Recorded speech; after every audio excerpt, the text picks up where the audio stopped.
Who among the following is included in the definition of inspector. Inspector के definition में नीचे दिए गए चार ऑप्शन में से किसे इंक्लूड किया गया है?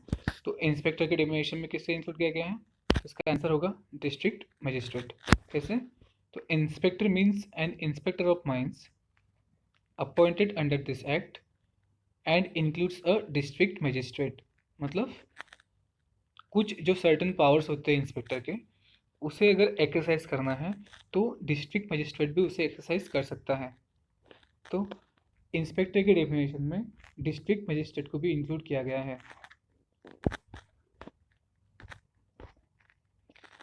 विच of the following place is not included in the definition of mine. नीचे दिए गए चार ऑप्शंस में से कौन सा ऑप्शन माइन के डेफिनेशन में नहीं आता? तो ऑल ओपन कास्ट वर्किंग, ये भी माइन में आएगा। ऑल लेवल्स भी आता है, और ऑयल वेल्स भी जो होती हैं वो भी माइन के डेफिनेशन में दी गई है। तो इसका आंसर आएगा नन ऑफ द अबव। कैसे?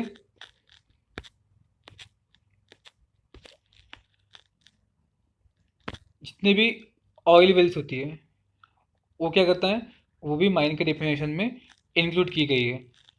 साथ ही साथ जितने भी ओपन कास्ट वर्किंग्स हैं वो भी क्या है, उसे भी माइन के डेफिनेशन में इंक्लूड किया गया है। जितने भी लेवल होते हैं उसे भी माइन के डेफिनेशन में इंक्लूड किया गया है। हेंस जो उसका आंसर होगा वो है none of the above. Next, open cast working means an excavation which extends below, इसका आंसर आएगा superjacent ground. That means an open cast working, option दिया है यहाँ पे नीचे, superjacent ground. Next, reportable injury means a injury which enforces absence of the injured person from work for the period of blank or more। Reportable injury means क्या होता है? तो ऐसे इंजरी जो किसी भी इंजर्ड पर्सन को enforce करेगा काम से एब्सेंट रहने के लिए for the period of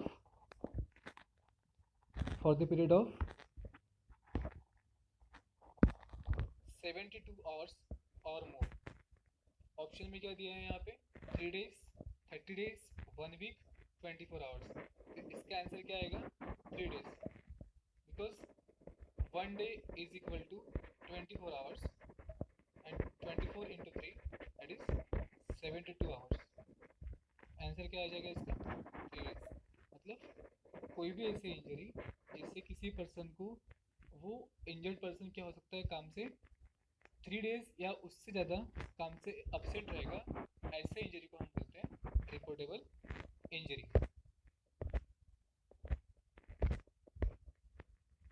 which of the following cases will be considered as serious bodily injury. नीचे दिए गए ऑप्शंस में से किसे हम सीरियस बॉडीली इंजरी मानेंगे? ऑप्शन दिया है पहला, परमानेंट फिजिकल इनकैपेसिटी। तो परमानेंट फिजिकल इनकैपेसिटी भी ऑप्शन में दिया गया है। उसके बाद लॉस ऑफ साइट, तो लॉस ऑफ साइट भी क्या आएगा? ऑप्शन में आता है, मतलब उसे भी हम सीरियस बॉडीली में कंसिडर करेंगे।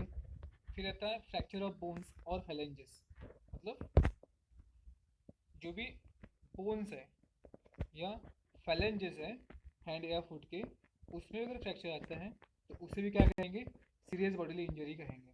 तो इसका ऑप्शन क्या हो जाएगा answer? All of the above. मतलब ये जो फिजिकल इनकैपेसिटी थी, लॉस ऑफ साइट था या फ्रैक्चर था किसी बोन्स में, इन तीनों को क्या करेंगे हम? सीरियस बॉडीली में इंक्लूड करेंगे या कंसिडर करेंगे।